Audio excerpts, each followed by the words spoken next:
and welcome to the Doofcast, the official variety podcast of doofmedia.com. My name is Scott Daly, and this is my co-host, Matt Freeman. How's it going this week, Matt? It's going okay. They made us watch anime again. Yes, curse them.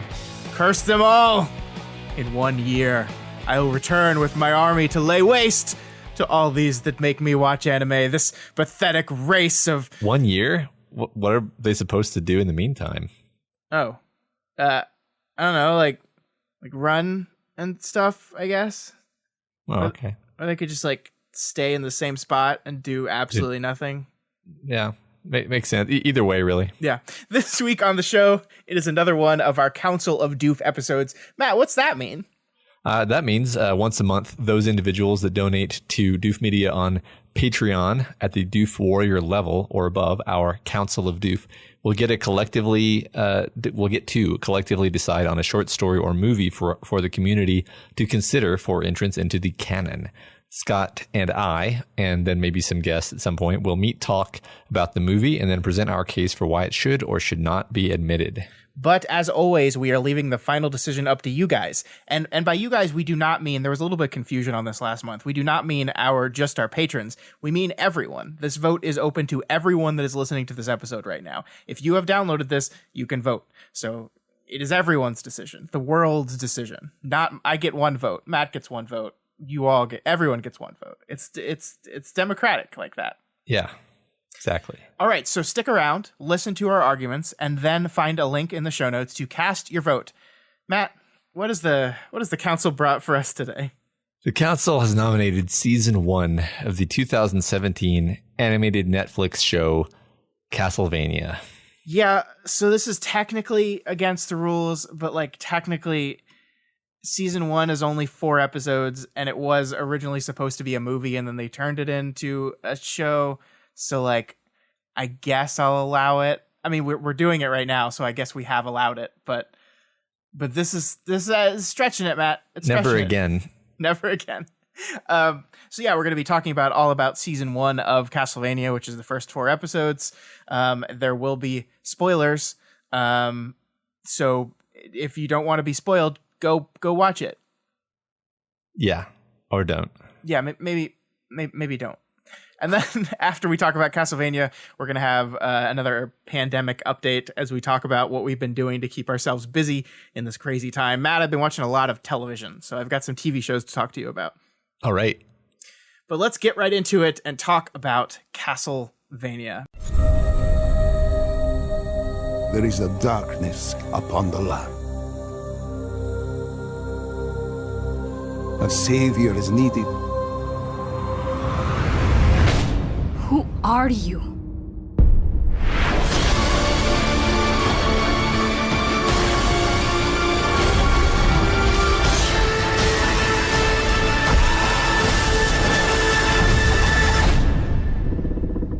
The man who'll kill Dracula. Matt, what is Castlevania?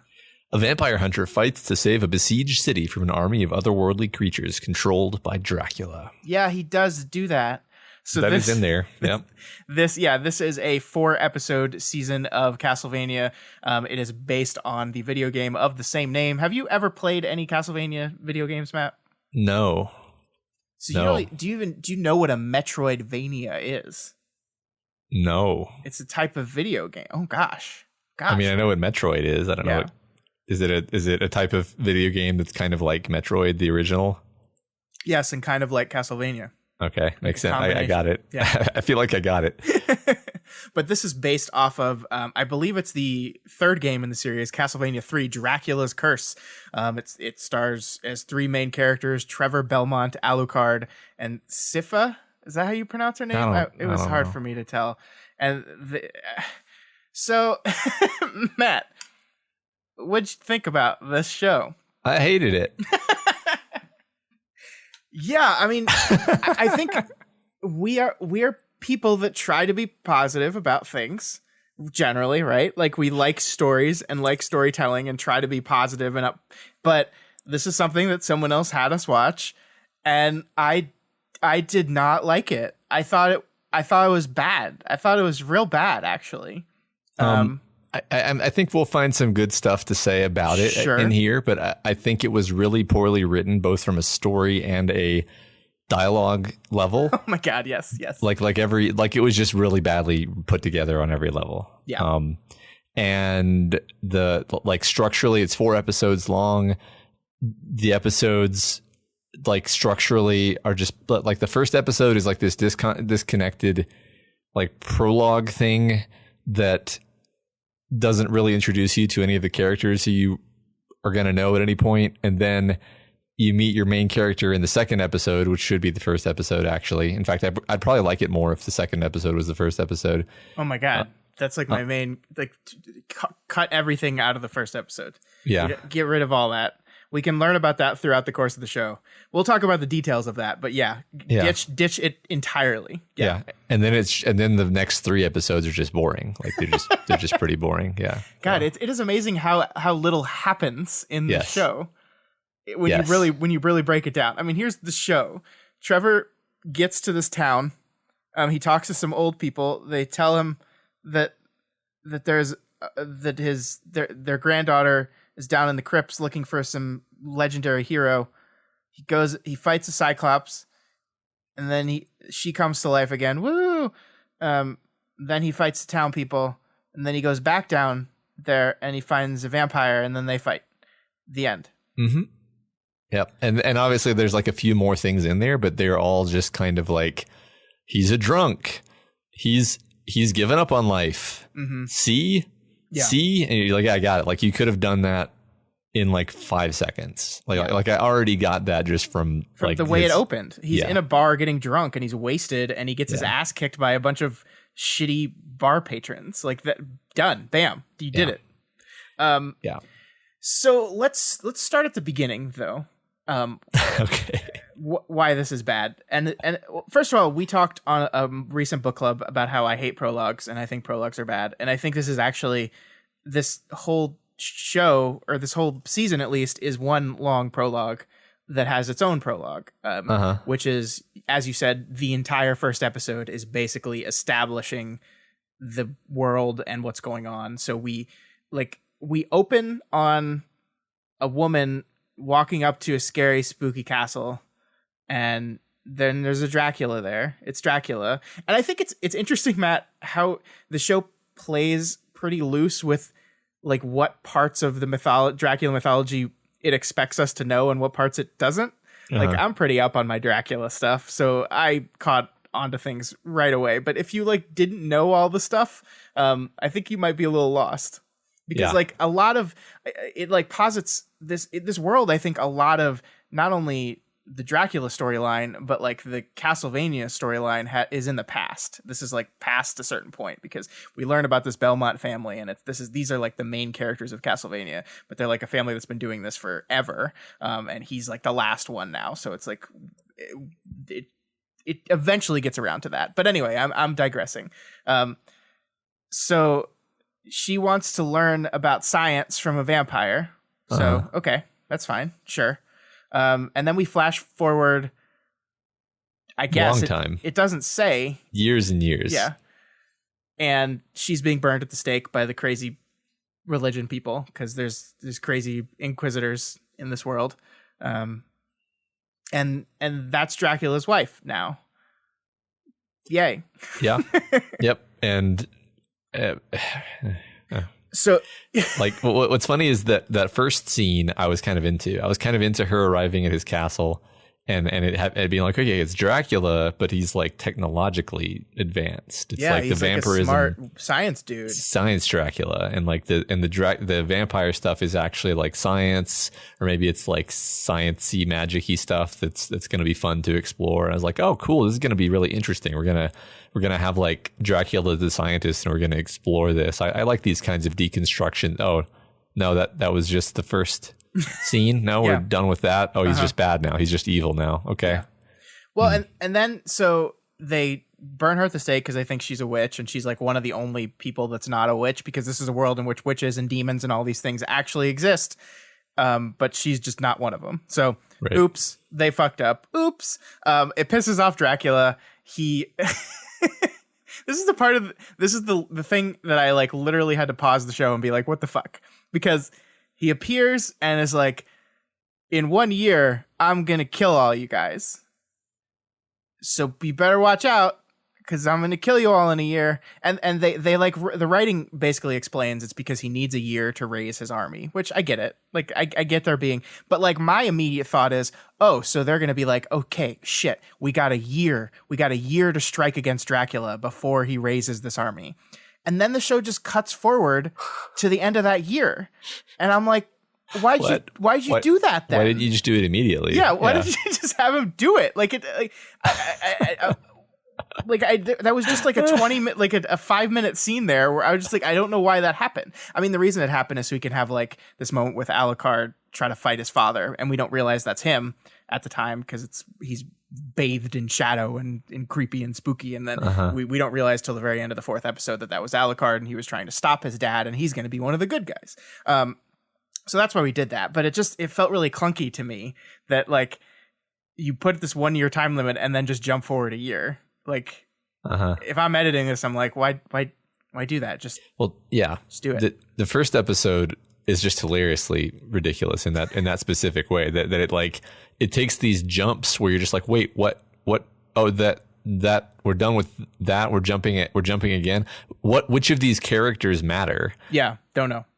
Yeah. It's like only like I said, the actual character is introduced in the next episode. Everything in this episode could have just been like revealed subtext, or, via dialogue as like, yeah, this is the status quo. There's monsters around because of this thing that happened. Yeah. And I mean, there's part of me that like, I like the setup of the story, right? I like the idea that like, oh, Dracula was actually going to be like, he had hung up his fangs, and was just gonna be a normal person, and like the one part of the story starts with him like casually walking towards his house because he does that now because he's Dracula. He walks now. He doesn't spooky teleport or whatever. And that's interesting. But then it does away with that. But I like the idea of first of all giving Dracula a reason to want to do this and giving him a character. But I agree, that's stuff that we can learn later. We don't need to start. Here's what you need to start the show. You need to know who Trevor Belmont is, and you need to know what the bad thing is. And the bad thing is Dracula's raised an army, and the army is like advancing from one central point, and all these cities are falling. And that's all you need to know. And the characters can learn more about that as they go. But yeah, just throw away that first episode. Just throw it away. Yeah, all of the stuff in the first episode should have been revealed as like kind of humanizing details later. Like it's sort of it should have started out with Dracula's Dracula. He's evil. He's obviously evil. Everybody hates Dracula. He's trying to kill everybody, and then you gradually reveal, oh, he's doing this because he was actually heartbroken because he burned his wife at the stake. That would have been a really interesting twist, or at least a twist. I don't know if it would have been a really interesting twist, but it would have been something. Yeah. And I mean, I think like there's moments where I'm like, do they want me to like feel bad for Dracula? And I think they do. I think that's one interesting thing the show is doing is kind of playing with this idea of the corrupt,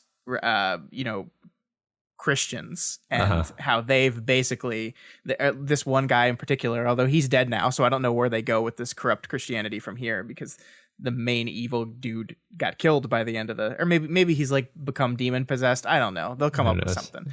But it seemed like he died at the end of it. And so I like this interesting idea of like, he is going above and beyond to this level of ridiculousness that has nothing to do with Christianity anymore. Cause actually compliment sandwich, the part where the demon walks into the church and like dresses him down, I actually enjoyed. I thought that was really cool. It's like you're not supposed to be able to come into a church, and it's like your God isn't here anymore because he blames you for all this. This is actually all your fault. I thought that was a really cool, interesting thing to do, to really just take that character down. Yeah. There were a few good moments in here. Sure. I don't think they redeemed it. Like I want to talk about, the ultra violence, because that's kind of the main thing about it to me. Like if you're going to describe this to somebody, you're going to start with, oh, it's just incredibly fucking violent. Like really quite a lot, actually. It's funny because I think when I was younger, I would have thought that was awesome. as it was, I was just like, okay. Yeah, I was really into Reservoir Dogs at a certain point, but Sure. but I like it's, I guess there is something novel about watching like well animated fight scenes that actually culminate in ultraviolet, somebody whipping somebody's eyeball out of their head with a bullwhip, that kind of thing. It's the fighting, the animation of the fighting was generally quite good and engaging, and I was like, okay, this is why people like this, is because the fights are pretty good. It's got this, it's certainly got an aesthetic. It's certainly got a style to it. It looks neat. The way the fights go, and particularly just like how badass Trevor is with his, whip and everything. It's like, okay, this is kind of fun. He did some cool whippy things. I think him fighting Alucard scene is probably one of the best ones in the show, because he did some cool, like, changing the direction of his whip like midway, which I mean probably wouldn't actually work in real life, but who cares? It's animation. Exactly. I liked some of the fighting. I didn't mind the ultraviolence. I think I'm with you, where I'm older now, where I'm just like, I'm not gonna like mark it against it, but it's not like a positive for me either. It's not like, oh fuck yeah, like yeah, we got to see like a 6-year-old boy get ripped apart by a demon. Right. Fuck yeah, that's awesome. It just doesn't do anything for me. It's funny because I was literally today, I was like, while doing something else, I was like listening to YouTube videos about the Warhammer 40k lore, because I was fuck you, I don't need to explain myself. Because you're Matt. You're Matt. Yeah. That's all you need to say. Yeah, exactly. And I was like, yeah, like there is a certain appeal to like, oh, that's fucked up, Yeah, sure. I think there's some of that in Parahumans even, where it's like, oh yeah, that's horrible. That's so fucked up, But this wasn't even like particularly novel with its being fucked up. Like I guess at one point you see a demon with a baby in its mouth, and you're like, yeah. That's pretty awful. Yeah. I mean, I will have to admit that moment made me go, oh wow, they went there, because like that is normally a line that even in like the most hyper violent thing, like dead babies is usually a line that people don't cross, and this just shows going there. Okay. Okay. I guess I'll give you some props for being willing to go that far. But I'm going to jump to like I don't usually like this kind of criticism, but I'm going to do it anyway. Like her magic is so overpowered. Like how am I supposed what's her name again? Sifo? I don't know. But how am I supposed to feel any kind of threat in the situation when she like what are she has no limits, or they didn't tell us what her limits are. She seems to be able to do all these amazingly powerful things. And it's like, okay, and he has a whip, and somehow he's the Dragon Slayer, and she can obviously do anything. So whatever. Yeah, I mean, assumingly she has mana points that run out. Oh yeah, okay, true. So it is a video game. Yeah. Man, I there's not a whole lot to say about this other than I just really didn't like it. Like I feel bad. Let's just kind of carry on into the app. Maybe we'll talk about some of the characters. Sure. Let's talk about our Belmont, Trevor Belmont, who we as we said, we're introduced to him in a bar where people are bitching about the Belmonts, and he goes, "Oh no," and then we're like, "Oh, that's you."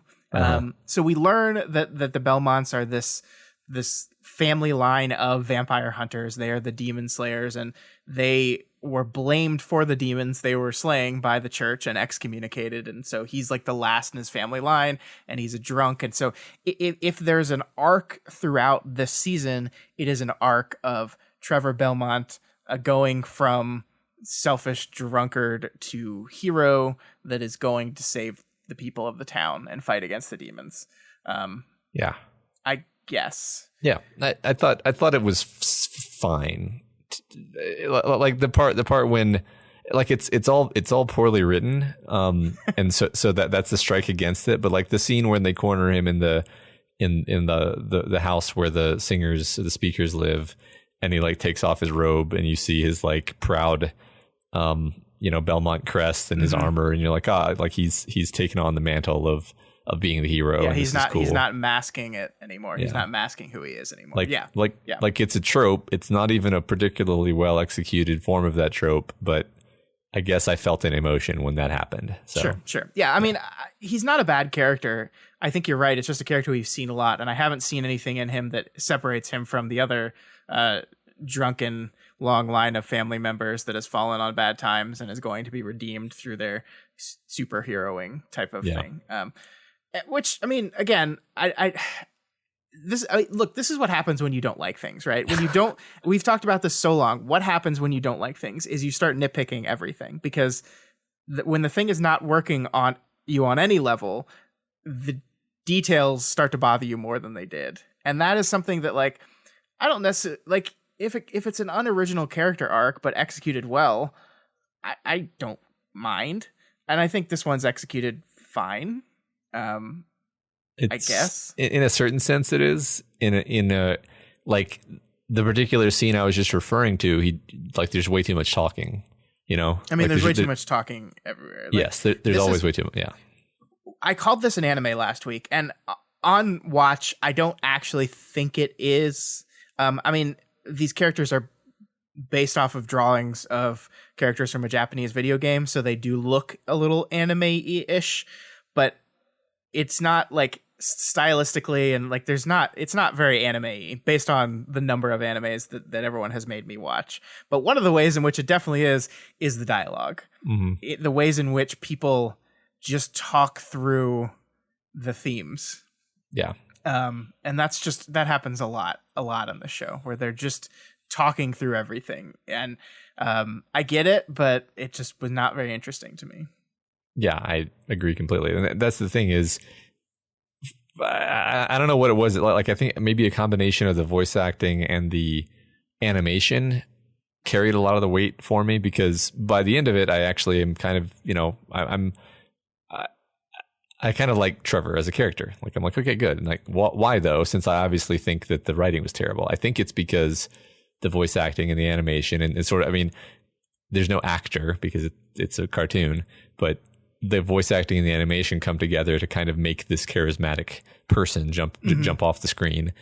And, the animation overall is great. It's able to convey, emotion and horror. And I mean, if we're going to talk about good things, that's what I'd prefer to focus on personally is just the horrible, nightmarish, gothic atmosphere of all of this. Like, really, even the first episode, which I didn't like very much, it has this like hellish montage of the demons emerging and the blood rain and everything. And I was like, okay, this is good just as a piece of it's like a Hieronymus Bosch painting. Yeah. Where it's just a nightmare. And I don't I'm not even really like enjoying it, but I'm certainly able to appreciate that something really interesting is happening on the screen. And I don't, yes, stuff like that. I was like, okay, like this is maybe part of the pitch of the show even is like, yeah, you get to see all this like really, really great like visualizations of these just like hellish nightmares. And it's got all this cool imagery. And I'm like, yeah, that's true. That did work on me. So if I had to pick like a favorite aspect of it, it would probably be that, even though that's not even something I normally go in for. Yeah, a lot of the artwork was very pretty in how horrifying it was. Yeah. I mean, like the use of color, there's a lot of fire. So there's a lot of light and dark contrast that I think the animators did a very, very good job on. I agree, like the blood rain, everything is grimy and gross. Like even the humans, like the archbishop that gets killed when Dracula comes back, he just looks like a disgusting human being. I just like the way they managed to draw all the characters, just like everyone looks kind of like everything's beaten down and disgusting. Like when Trevor is first getting into the city, he goes through that sewer pipe and like it's really gross and grimy. And like at first I was like, why doesn't he notice anything's wrong? Because like he sees the city and then the show does this like quick flash cut between like just corpses piled on stakes and everything and like around, and I was like, I assumed that, oh, the city has fallen, and why isn't he realizing it? Why is he trying to get in there? That seems like a bad idea. But no, that's just the way of life for these people. And the beautiful scene where he's walking slowly across that bridge and people dump a body off the side of the bridge, and they're like piling up so high that they're almost reaching the top of the bridge. I thought that was fantastic. Like a lot of the visuals are very, very good. And I think it's just when that part stops and people start opening their mouths that I just like, gah. Yeah. Yeah. I agree. I mean, I liked, we kind of already said this, but I liked all the fights. Like I liked the Cyclops fight. I thought that was pretty fun. I even liked the part when he like defends the old man and kicks the ass of the two priests who are horrible thugs. Yeah. I mean, I liked the part where he like took control of the town and like lined the people up and like that was fun. Used the mage to make like a kill wall. Although those things had wings, and I don't understand why they just didn't fly above it. Because why didn't they do that? I mean, that was gonna be like my subsequent nitpick as like when I was talking about her powers, but I was like, okay, I think I've already filled that hole in. You already picked that nit enough. I already picked that nit. Yeah. Yeah. No, that was a fun scene. Yeah. Like there are a bunch of fun isolated scenes. I agree with that completely. They just didn't hang together into a show. I think maybe like one thing we were talking about is like this should have been a movie. Like give me the editing pen. I will take what you have written. I will turn this into a movie, 80-minute movie. Let's not get greedy. Yeah. And I will cut out the beginning, and I will cut out a lot of the talking, and because the norm like the structure, the story of the season it leans heavily on tropes, and I don't mind tropes. It's just a matter of execution. I mean, the fact that it ends with introducing Alucard and you know the trio of these adventurers walking off into the sunset. You're like, okay, well, this is sort of the beginning of like they're setting this up for the next season, which is going to be these three doing stuff together, obviously. The actual show. Right. Yeah, I mean, I think as I understand it, this was originally intended to be a movie. And then it like no one wanted to make it. I wonder why. Just kidding. And then Netflix picked it up and they turned it into a show. And I think the season 2 was greenlit like the day the first one came out, I think as like a strategic plan to make clear that like this is just the prologue of the story. The next season is going to be the actual story. And that makes sense, but I don't like prologues. And so like that's what this feels like. It's like we end the season and we've got our team together and now they're going to go fight Dracula. But that took a whole season worth of show. And like if I liked it more, I'd be like, fuck yeah, let's get into season 2. Let's get into the thing proper. But none of it worked on me enough. We haven't mentioned the people who made this yet. It was written by Warren Ellis, who is a graphic novel writer. He wrote the graphic novel Red. And I think his graphic novel was used as the basis for Iron Man 3. It lists him as a writer, but I like story credited too. It's not like he wrote Iron Man 3. He just wrote the Extremis storyline in the comics. So and I can kind of see, I know he's done things besides comic books, but I can kind of see the comic bookiness of this, you know? Sure. Like, I can kind of see that it was written by a guy who's the primary experience he has is in graphic novel writing. Or, I mean, apparently he's a writer on Dead Space. Which is a good game, but like that's I like Dead Space quite a lot. I like that game, yeah. But like the thing about a video game is that the way the storytelling is done has to lean on dialogue a lot more because like you're walking around a room kicking crates open, sure, while the story is being told to you by like a little comm thing that you found or whatever. So I think maybe his style just doesn't really lend itself to this type of storytelling. Mm-hmm. Yeah. Who knows? Yeah. I don't know. I don't want to like. The rest of this could be good. I'm never gonna find out. So I don't want to like dig on Warren Ellis too much. I've never read any of his books, but yeah, I mean, I'm with you that I just don't think this was very well written. I don't think it was that engaging. Like the interesting thing is like we get Trevor's character down pretty good. I know nothing about Sypha. We don't really get much with her, right? She's a magician. She's super headstrong because she went down into the catacombs by herself, and that's why she turned into stone. And that's. Do we get much else on her? Maybe I missed something else. I don't think we do. I think that's it. Yeah, I mean, she's one of these speakers. Yeah. Yeah. Which I mean, it's funny because like that is just what a witch is. So Sure. you think the church would, I mean, the church does want to get rid of them, but they don't seem that, like, it seems like they're not committing that many resources to it. Sure, you know, what's funny is I've just realized that I've been following Warren Ellis on Twitter for like 100 years. And I just didn't realize it was the same person somehow. Sure. I'm sure he's a great guy. Is. I'm sure he's a great guy. Just didn't like his show. Didn't like his show. Do you trying to think of how to phrase this?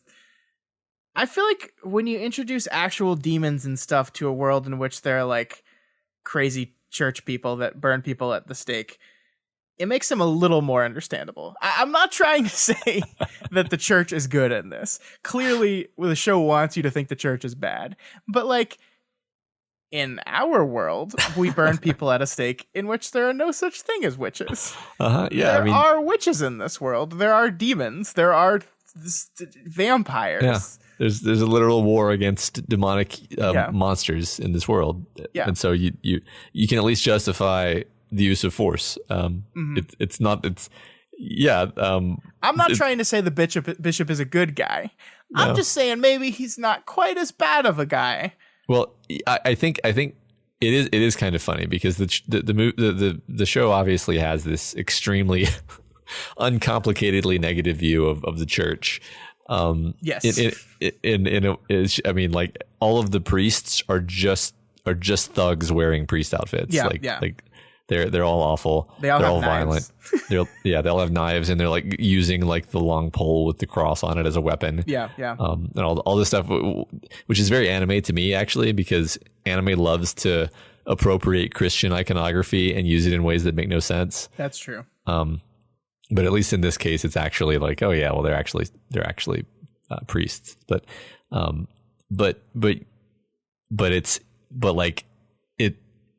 in a world where there's actually demons and monsters, you kind of want your priests to have cudgels. so it becomes a little bit less pointed than it otherwise would be, right? Yeah. And I'm not saying Dracula's wife deserved to be burned at the stake because she's clearly not a witch. She is married to Dracula. Who's a vampire. Yeah. Who summons demons. Yeah, he's a creature of darkness, of Satan. Like, look. And apparently all it took to piss him off enough to massacre like untold millions of people was to kill one person that he loved. And now, so like, maybe she should have just not. Yeah, I don't know, man. There's not a whole lot of clarity in like the emotional stakes. Like you said earlier, are we supposed to feel bad about Dracula? Are we supposed to? I mean, like, obviously, I feel bad for like the people of the city, but also the show is not making any effort to help you feel bad for them. Like, the show just portrays all the people of the city as sheep. As sheep, and they're all just terrible. Like, I think maybe toward the very end, they finally stop being sheep for 5 minutes, and they actually help, and they defend themselves. And then it's like okay, like I get it. You were portraying them as sheep so that we could have this moment where they kind of redeem themselves. That actually worked. But but it's funny how, like, I don't know who I'm supposed to care about for the first 80% of this show. Dracula. You're supposed to feel bad for Dracula. He's right. Humans suck. Dracula is the only person who we've seen cry. So yeah, that's true. Man, there's so many good visual. Like, I close my eyes and I see this movie, or this, I'll call it a movie. I see this movie and I was like, oh, that's pretty. I remember that scene. That's pretty. But yeah, my overall distaste for it just outweighs any of the prettiness of it. A weird thing happened, Matt, where when I pressed play on this, for some reason it started playing season 3, episode 1. And I didn't see enough of what was happening to spoil things. But like, the first 5 minutes of season 3, episode 1 is like this silent montage as Alucard like goes fishing and like makes a fish and like slowly cooks it, and just like he catches the fish, and then he gets the fish, and then he cooks the fish, and then he eats the fish, and he's like totally alone. And I was like, wow, this is good. And then I realized that I was like, wait a minute, something's not right here. And then I looked, and it was season 3, episode 1. And it was like this really good like little montage there that was just like silent filmmaking. Like the cuts and the edits they chose there were very beautiful. It was like very solemn and quiet. And I was like, oh no, because at that point I had already talked to you. And you were like, I hated it. I was like, oh no, am I going to have to disagree with Matt on this? Are we going to disagree? Oh my God. And then I realized it was the wrong part. And then I started the first episode and I was like, oh yeah. So that's funny. I don't know how that happened. That's weird, Netflix. I think it's because season 3 just came out like in March. And there's going to be a season 4. This is apparently really popular. And I don't like, it's one of those things where I'm just like, I don't get it. I don't get it. Maybe our listeners can tell us why they like it so much. I suspect it's going to be a lot of leaning on the visuals. Yeah. I do. But I mean, what's funny is as always happens, I'm liking it more as I talk about it with you because I'm like thinking over it and sort of like only thinking about the parts that worked. But the fact is, while I was watching it, I was just like, no, this. I was just so full of like, that's not how you do that. That's stupid. Like confusion and lack of emotional connection to anything that was happening, except for like a couple of small flickers of it here and there, and also like a persistent feeling of like, oh, I wanted them to go in that direction, but no, we're doing this direction instead. That like kind of kept happening. Yeah. Well, I mean, it's just like it's a show where the moment to moment storytelling choices are so interesting to me. And I'm not even outside the first episode. There are just moments where the story cuts to different things at different moments. And you're just like, why did you do it that way? Like why did we organize the story in this way? And maybe part of it's because they took a concept and had to bang it out into episodes of shows, but like, there's so much of it that just like it is like the whole going down into the catacombs to look for the one speaker feels so anticlimactic to me because like I felt like I think the episode is called Catacombs or something, and I was like, oh man, they're gonna go down in there, or it's called Necropolis, I think. It's like, oh, we're gonna go down in there. Or actually, it's Labyrinth. Necropolis is the one before they go. I don't know. They're going to go down in there, and there's going to be all these traps and a bunch of fighting. And there's just like one Cyclops that like it's a cool fight scene, but he kills it pretty easily. And then they're just like, okay, we're going to leave now. And then they just leave. Yeah. And I was like, okay. Yeah. Exactly. Yeah, you're just like, oh, like where is this going? Right. And then like that's the first 10 minutes of the episode entitled Labyrinth, and then he gets summoned to the church by the bishop, and the bishop's like, you have to leave here now. We're gonna kill all those people. And it just like the decisions, the moment to moment decisions of what part to put in the story, what to go to, it feels very jumpy and abrupt and just like pinging around instead of flowing very naturally. Like it's very much like the but therefore of it is not really there. It's just like, and then we did this, and then this, and then this, and then this, and then this. And it just that's kind of my overall thing about the writing is I just didn't feel like it flowed in a satisfying way ever. I feel like it's the kind of thing that might have even worked in like as an actual literal comic book. Sure. Because I don't read a lot of comic books. There have been times when I've read more comic books. I've read a lot of web comics, which is sort of the same thing, not quite, but similar.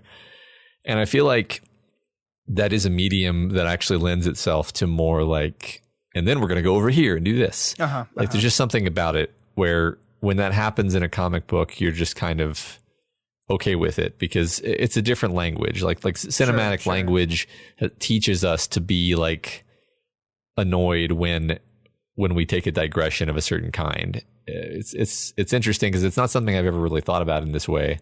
But you just can't do the same stuff with TV that you can do with any kind of written material, because written material, you're like sitting with it, you're processing it at your own speed. they're like the pacing for written material and comic books and novels and whatever is totally internal to you. But on a screen, you really feel it drag when it takes a digression like that, because the show is setting the pacing. It's setting its own pacing. You are forced to watch, and you're just like, oh, I'm just not engaged with this. This is, if this was written on the page, I probably would have skimmed this, but I don't have the option of skimming it, so now I'm just annoyed. Right.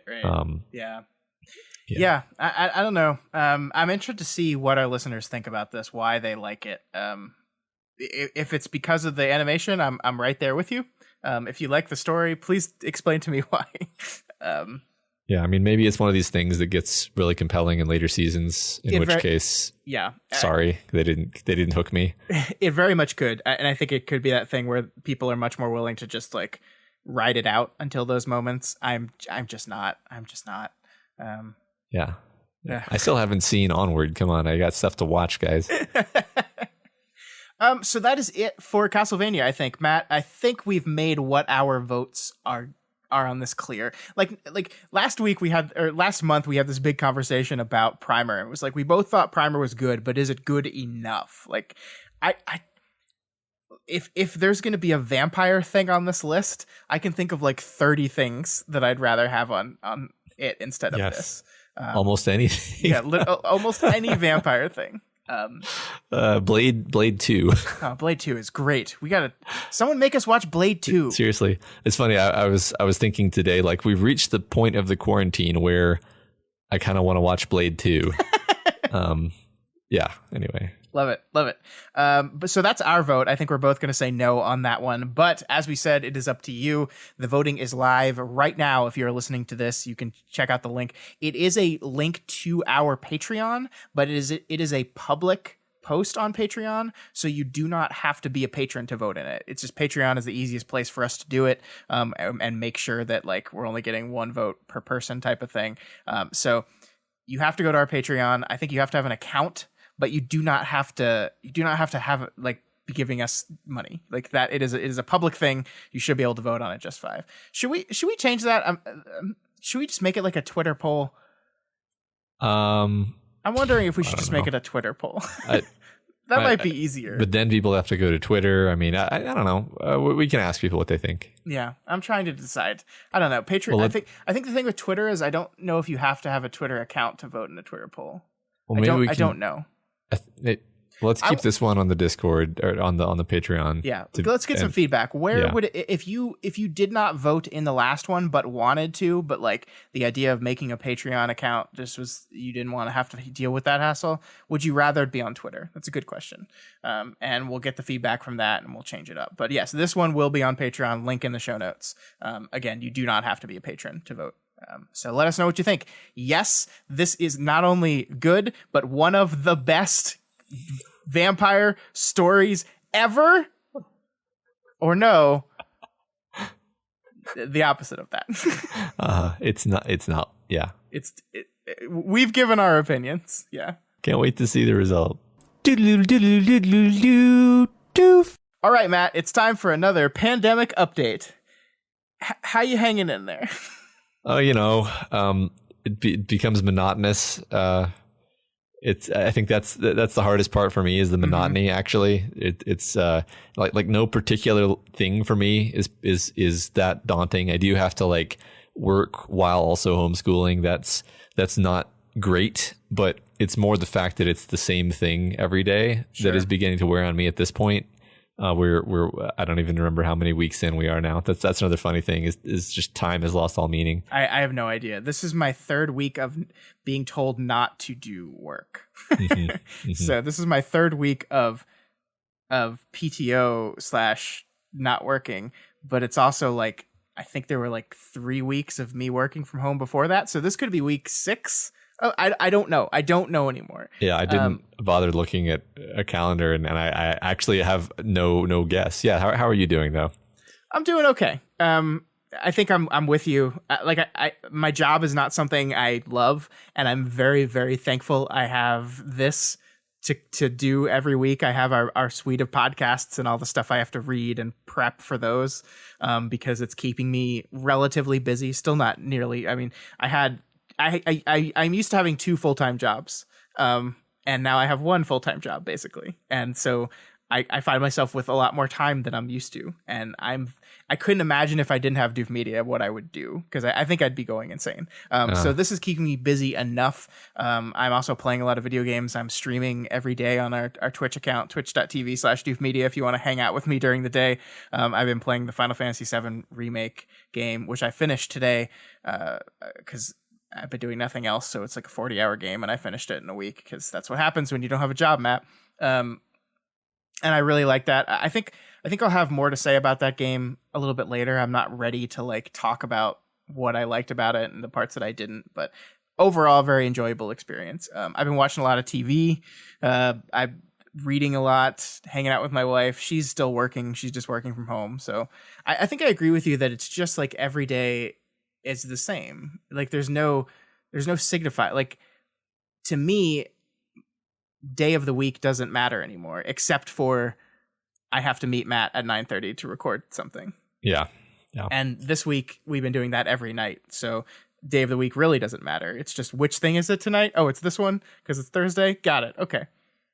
Yeah, me too. I think March 20th was the last day that I was at the office, so it's been shy of a month actually. Gosh. I think but I you might stayed have at the guessed. office longer than most people, I think. Did I? I think so. I think like the last day I went was literally just because my computer wasn't working.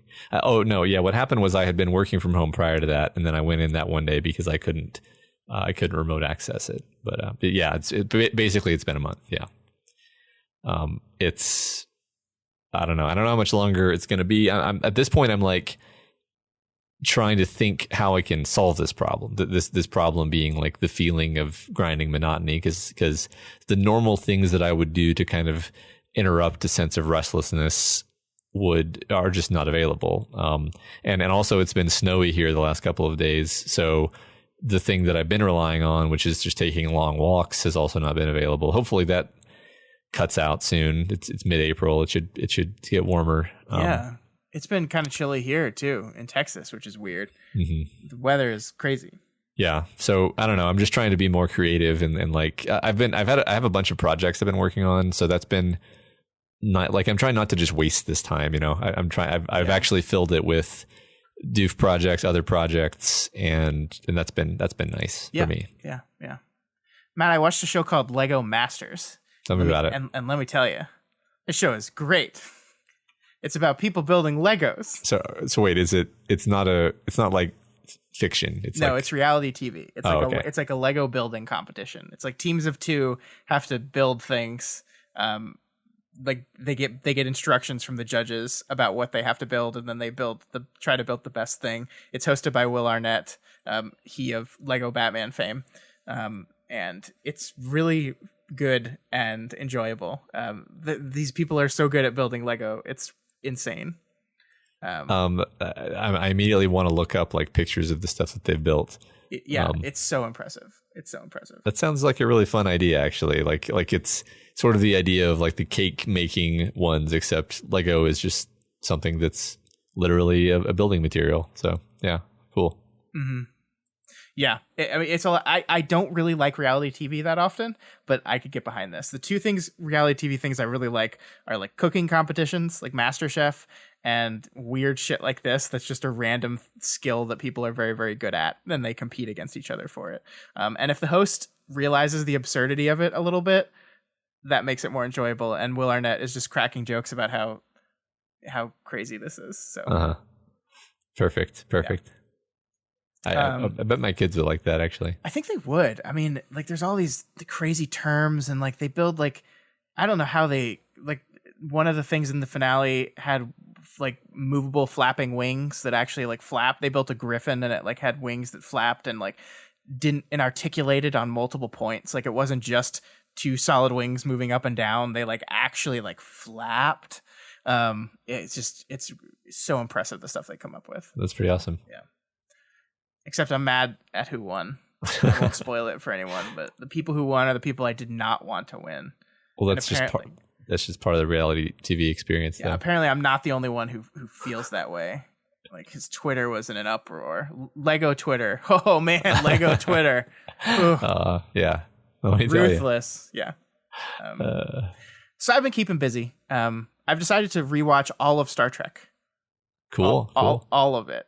I think I mentioned I've never actually watched the original series, so you're gonna have to tell me like whether it's worth it. I guess I maybe that's a stupid thing. Like maybe it's obviously worth it, but how's it been so far? Well, I'm only like 7 episodes into the original series. It's horny as shit. I've seen some of these. I've never watched it, from beginning to end. But I've seen a lot of these episodes already. So some of them I'm like, oh yeah, this is this one. I remember this. But it's horny as hell. It's such a horny show. Like every single show has something to do with like, oh, there's this hot woman and she might be an alien, or maybe something else is going on, that she's seducing us with her hotness. Oh no. But I mean, which is a very 60s sci-fi thing, like very, very, very much. But there are parts of it that I can see like the brilliance of it. And like the audacity of it, like to be a first thing that did this. Like one of the things that I kind of want to do a whole show where we just talk about pilots at some point in the future, because I just am so fascinated by pilots, especially like over the course of doing all these shows, are these Patreon produced shows where we have to watch a lot of shows, and just like watching the ways in which pilots introduce you to the world and the techniques they do to do that are really interesting to me, because Star Trek just starts. Like there's like you kind of think like, oh, there's the first episode is like, here's Captain Kirk and this is their mission, and Spock and Bones, and we're gonna meet all these people slowly and like understand like who they are and what the Enterprise is and what Starfleet is and what they're doing. Why? Nope, it just throws you in here. And like, I think the first lines are Kirk giving like a Stardate blah blah blah captain's log, and they just throw you in the deep end, and you eventually pick it up. And it's just fascinating to me the ways in which different pilots do these kind of things. Yeah, I mean, I can definitely see pros and cons to both approaches, and I think it might depend on what the show is. Yeah. I think Steven Universe, which we watched recently, got me thinking about this, because that is a show that very much just throws you into it, right? The first episode of Steven Universe is just, yeah, I mean, it's Steven. He's got a gem on his belly, and his parents are aliens or something. We don't even, I think they're also fighting crime. Yeah, right. You might figure it out by the end of this season, maybe not. Yeah. So yeah, I mean, I kind of want to do a whole episode on pilots. I think it'd be fun. It'd be fun to do a whole, I'm sure this show exists already, but like a podcast just exploring pilots, I think would be very fun. Yeah. Because pilots are hard, man. Like they're tough. It's hard to balance with like making something exciting and engaging that gets people into it right away, but also gives you enough of a backstory that you understand what's going on. A show that did not succeed in that, Castlevania. Yeah, I agree. But anyway, yeah, Star Trek is going well. I'm enjoying it. I forgot that like shows used to be 22 episodes long each season, because I was like, oh, this is 3 seasons. I'll knock this out really quick and then get to the next generation. And I was like, oh wait, no, this is going to take a long time. But it's what I'm doing to keep busy, and it's keeping me sane. So I hope everyone out there is healthy and staying as happy as possible in this crazy time. No idea how much longer this is going to go on. I'm still being told not to work next week and possibly the week after. So it could be it's definitely going to be through April, it seems. Could be longer. I don't know. Well, I kind of want to keep tabs on your progress, though. Like, yeah, just my Star Trek progress. Your Star Trek progress, yeah. I'll check back in every so often. Sure. Because I haven't watched really any Star Trek in a long time. I loved TNG. I loved DS9. I even watched Voyager. Although I wouldn't say I love it. But yeah, I've grown apart from Star Trek, and I'd love to maybe dip my toes back into it. Mm-hmm. Yeah. All right. Cool. Well, that's all I had to say. Do you have anything else you want to talk about, pandemic wise? Yeah, I've been playing some Half-Life Alyx. Oh, talk to me about that. That is the VR. Yeah, it's Half-Life VR. I'm using an Oculus Rift, and it's pretty. It's like, it's sort of what everyone else is saying, I think is accurate, which is like, oh, this is what VR was for. Yeah, like the killer app. It's the killer app. Yeah. Like it's got really, really excellent just visuals in a way where like, oh, like you feel like you're there. It's sort of got the Valve thing where like you can interact with most things. Like you look around, you can probably pick it up if it appears to be something that you should be able to pick up.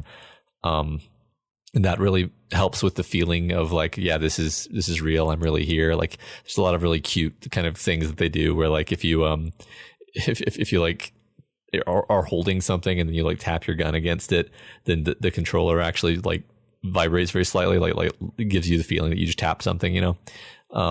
The little kind of cutesy things like that where you're maybe not even consciously noticing it, but it's all helping pull you into the experience. Let's see what else. I guess I have to say like it's the first VR game that I've played where you actually like walk around via the joystick rather than teleporting, and that gave me horrible nausea that I've never experienced before. Interesting. I think you can actually, I think that's a mode you can select, and I think I'm going to stop doing it that way because I thought it would be more fun because I'm like, oh, it's like you're really here. You're walking around the room, but like as soon as you start doing it, your stomach lurches because you're like, oh, my body knows that it's not actually moving. This is very confusing to my inner ear in a way that like playing a first-person shooter isn't, because you're not actually, a first-person shooter never convinces you that you're actually doing that. Sure. So, I mean, I haven't gotten very far into it, but just like, I think when I started playing it, I just like stood on like the balcony that you start the game on and just like picked things up and interacted with him for like 10 minutes just because I was just like blown away by the graphics, the immersive quality of it all. It was great. Yeah, that's so cool. Yeah. I mean, I've literally never put a VR headset on my head in my life, weirdly enough. I want to get one eventually. I just the place that I'm living right now just doesn't have the room to make that happen. So it's just like it doesn't make sense for me to spend the money on it until I can actually use it. But I got to admit, I saw this game and really, really, really wanted to try it out. So I'm going to get there eventually. And I'm actually like terrified the first time I put it on that I'll just get so motion sick. Because I've heard horror stories like the one you're saying about just using it generally, not even specific. I don't think I'm that type of person that usually, like, I think there's a certain type of person that gets motion sick easily. Like I'm one of those people that can read in the car just fine without getting my stomach upset. So I don't deal with motion sickness very much. So I'm hoping that means that this kind of thing I'll be fine with. But I am a little bit nervous that like I'll get this thing and then it's like, oh no, I can't use it. I think you'll probably be fine. I mean, like I said, I've played a bunch of games. I've had it for a while. This is the first time this has ever happened to me, and I really do think it's because this is why this is why you don't play most VR games with like a joystick. You play most of them with some, conceit that you can like teleport from spot to spot by pointing at it. You point at it and then you teleport over there, and you're for some reason your brain is happier with that because at least you're not moving in a weird way. I will say, as long as we're talking about VR, like the original killer app for me was Super Hot. That's just the most fun game in the universe. Like I could rave about Super Hot for days. But this game is the one where it's like, well, this is obviously what like everyone had in their mind when they were thinking about VR, as children. So sure, man, cool. All right, so that's Half-Life Alyx, available now if you have a VR headset, which I don't. No. I feel like if you own one of those, like, you have to buy this game, right? Like, I feel like it's necessary. It's almost like, why did you bother getting right getting a VR headset if you're not going to get it, if you're not going to get this? Yeah, because it definitely is. It is that good. Let me put it that way. Awesome. All right, well, that is it for us this week. We hope you guys, like I said, are happy and healthy out there. Let us know, what are you guys doing? How are you spending your time during the pandemic? Are you working? If you're not working, how are you staying sane?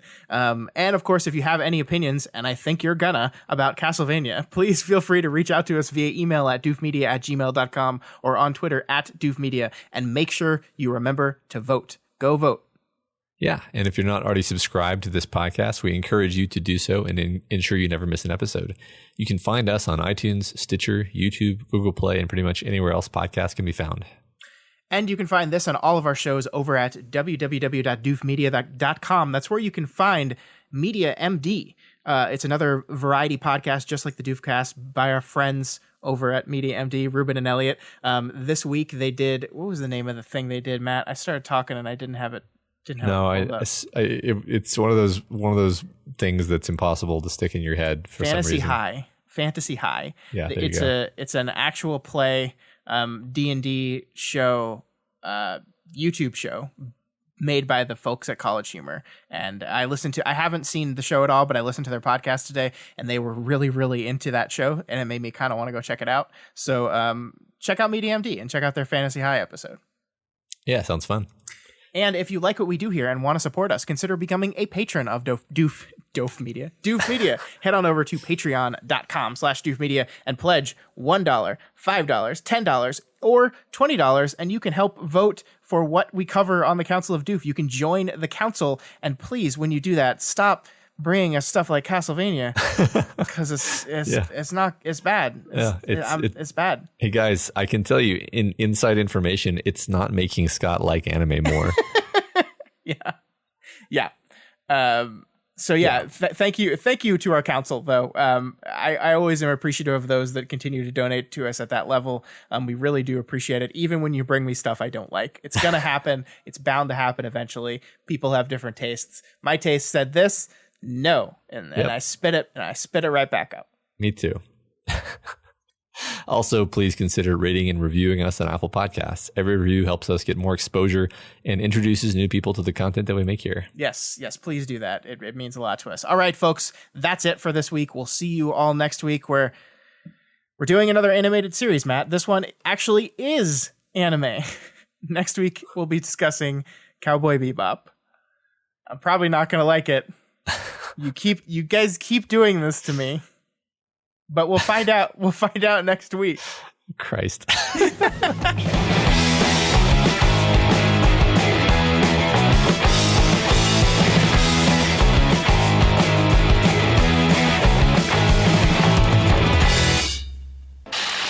My name is Doof, and you'll do what I say.